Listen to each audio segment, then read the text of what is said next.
Okay mga tol, so magandang hapon. So may gusto lang akong i-share sa inyong product na check na magugustuhan nyo. So kung naghahanap kayo ng side mirror, ito siya mga tol. Oh. So papakita ko sa inyo kung gaano kaangas sa TMX 125, no. So ito mga tol, is mura lang siya, nabili natin ng wala pang 200.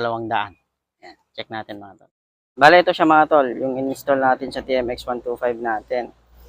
Yung pangalan ng side mirror na to is stem curve side mirror. Kasi yung design niya. Ayan. So, 4 fingers na rin siya is hindi fully sa LTO. Ayan. Magkabilaan yan mga tol.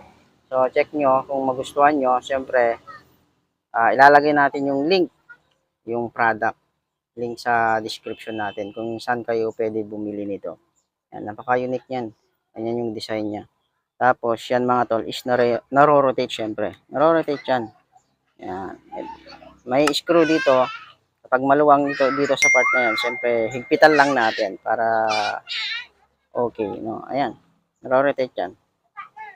Quality yan mga tol. Tapos, ganito yung itsura niyan. Ayan.